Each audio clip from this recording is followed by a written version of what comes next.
Crunchy Life. This is Kara and my little one. And we have internet again. Yay! So we will be back to our regular scheduled programming here. We are talking about unassisted childbirth. Have you had? Would you have? Why? Why not? Thoughts. Okay.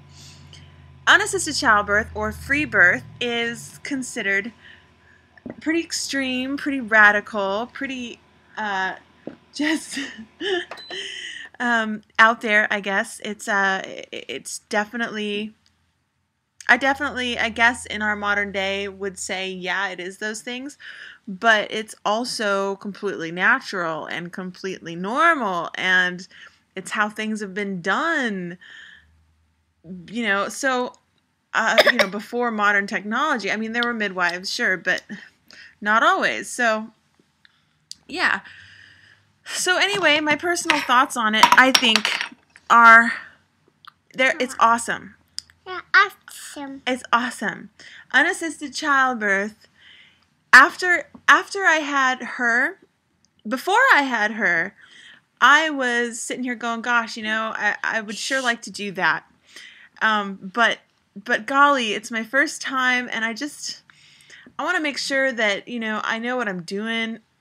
You know what I mean? I mean, first time mom, I didn't have as many questions or fears or concerns as many first time moms.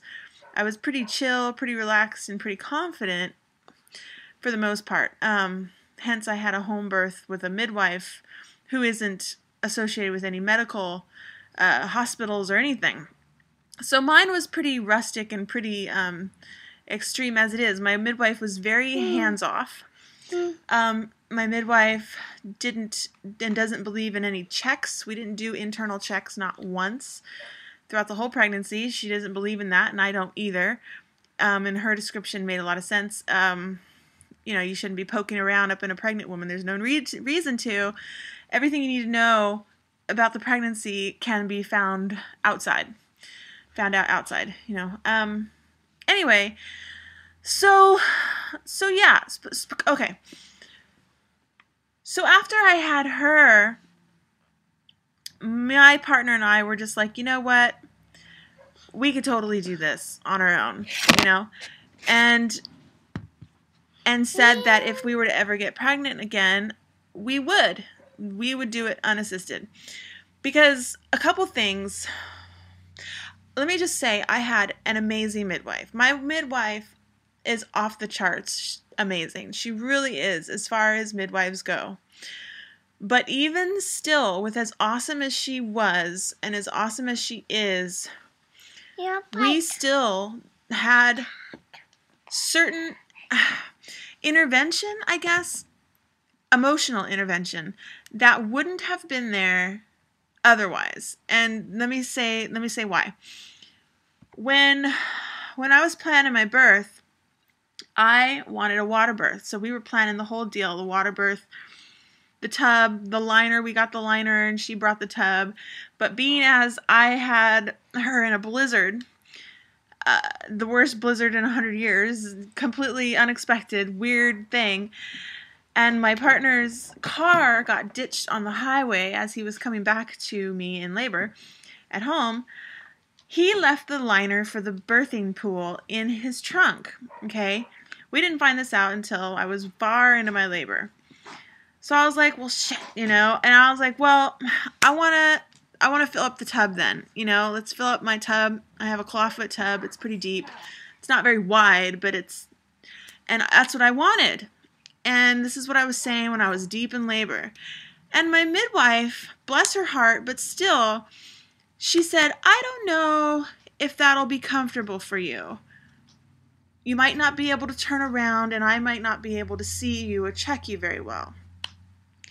While that's a perfectly logical reason from her stance, it was still in my mind an intervention, a deterrent from what I wanted to do naturally of my own free will, yada yada. So naturally being vulnerable, being in a completely submissive, surrendering state of being, I just went with it and I was like, okay, I won't get in the tub. Well, because I didn't get to get into the tub the way I wanted to, that kind of shut me down as far as what I felt like I knew what I wanted to do for the rest of my labor. I felt like I could move before then, and after she kind of told me, no, don't get in the tub, I just kind of froze. And I stayed in one position for the rest of my labor while it was hunched over the chair on my knees and elbows, which is a really healthy way to birth. Regardless, I stayed that way for a good couple of hours. And when you're birthing naturally, you are supposed to move. You're supposed to move around. And it's healthy to lift your legs and all these things that would have happened had I gotten up and in and out of a tub. You know what I mean? Like, the tub would have motivated me to get my ass up off the floor and off the chair to move, because that's what I really wanted. So I was stuck. I kept myself stuck in this position. I felt like I couldn't move. I felt like I was literally glued to the floor in this one position. I didn't want to do anything else. Oh, no, that's icky, baby. That's icky. Yeah, we're going to put this over here. Okay. Anyway, so yeah. And because of that, I feel that that was a minor intervention which caused a chain reaction of another complication in my birth, which I don't feel would have happened had I been naturally allowed to move and do whatever my instinct told me I wanted to do. And as subtle as it may have been, you know? And so what had happened when she was born was, because I didn't move, you know, the baby twists and turns down the birth canal, and the more you move and shift and do this stuff, they can twist and turn and get their shoulders out from your pelvis bone and all that stuff. That's why you're supposed to move. Well, because I didn't move, supposedly her shoulders got stuck on my pelvic bone. So when her head was completely out, it was really dark in there, really dark. And my midwife said that she started turning purple. So in a quick decision, my midwife decided to go in with her fingers while I was completely stretched, while the ring of fire was on full force, go in and get her out from underneath her armpits and pop her out from under my pelvic bone. So that was a further intervention, which made me like practically blow wide open. I ripped horribly in 3 spots. Just all of this, which I didn't want to do. It was one of the worst fears I had, which was tearing.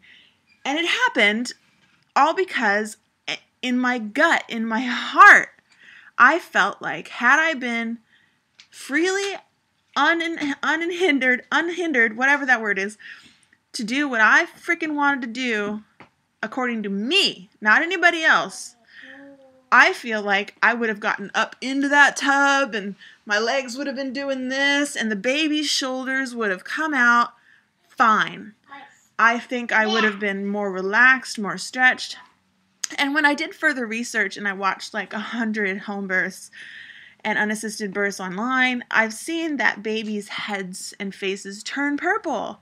I've seen babies be born and their entire bodies are like beet purple. Like, so it's apparently not an uncommon thing. So my gut instinct tells me that she might have jumped the gun a little bit, even though I know she had my best interest in heart and she didn't want anything to happen. But I still think she jumped the gun as far as pulling her out of me, when she could have simply just been like, hey, let's move you. The baby's shoulders are stuck. Let's move you. Let's move your pelvis somehow. Get on the bed or something. But because it wasn't like that, and it was just kind of in a rush and in a panic and jerked out, that made me suffer a traumatic thing in my nether regions. You know what I mean? And I still haven't gotten over it. So with all of that personal information being said, it has inspired me to say, you know what? I know in my deepest heart of hearts that I could and can and will, my next birth, be unassisted. It will be nobody but my partner and I That's how I would prefer it, and my child. And unless somebody else who is meant to be there, that will show itself in the cards. But right now, I feel like any other people could just be a little more tension than I want to be. I want to surrender to the universal energy and be uninterrupted on every level. And with my partner watching her during this process more than worrying about me as much. He'll want to have to take care of her because she might be a little nervous about what's going on. Whatever. I think I'll be allowed to freely follow me, follow my soul, follow my deepest inclinations and follow that. And I've always been really in tune and in touch with that part of myself. And so I know that that's what I want, and I know that it would go swimmingly, and I know that that's what I'm going to do for my next birth. So, yeah. My only concern is tearing again, because my tear was so bad last time. It wasn't in the muscle or anything, but one side of a labia didn't fully fuse back together, and so I'm sitting here going, oh great, will that go further? I've heard both sides of the story. I've heard that because somebody's torn before, it'll happen again, and I've also heard that because it's honey, what do you need? What do you need? Huh? What you want your shoes off? And I've heard that it can not happen because it's happened before. It'll be easy and whatever. And this time I am going to be in the water. What do you need, baby? Do you need your shoes off? Do you want your shoes off? No? Okay. Yeah, so I am going to get in the water. I will get in the tub or the pool or whatever we have. And yeah, what do you need? What do you need? You need booby? You need booby? Oh, pardon the interruptions here. So anyway, that's really all I have to say about that. I will get in the water this time no matter what, and I think that will help things. I think it'll help my labor because my labor was really long. I think it was like 24 hours or 23 hours with 3 hours of pushing. Like, it was long, So that's kind of where we're at. That's what we're going to be doing. And I would love to do it. I went to a little side note here. Well, I got a couple minutes before it's like way long. Last summer, I went to what's called a rainbow gathering. And it's like this hippy dippy, really natural, loving, back to the earth, conscious gathering type thing that happens every year in the national forests.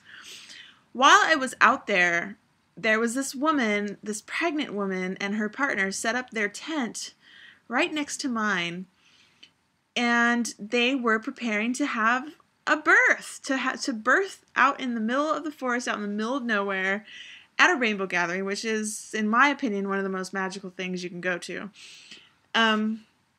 So that was so inspiring. I'm just like, oh my God, how magical. Well, my birth, it would be awesome to do there as well, but it would have to align with the summer month of July, which, So anyway, those are my thoughts on free birth. Did I really share my thoughts on it? I think I did. And those are why I would choose to do it and why I am planning on doing it the next time I am pregnant. So, that's it. And for any reason, anybody, regardless, my midwife, I still hold the light in her favor in that she is an amazing midwife. I would recommend her to anyone. I love her dearly. And my experiences, I don't think are anything personal against her. It's just for me. I know that I would have functioned better, and my gut and my soul tells me that the complication that we did have wouldn't have happened had I just been allowed to, had I not had anybody in my ear saying, no, maybe you shouldn't go into the water. You know what I mean?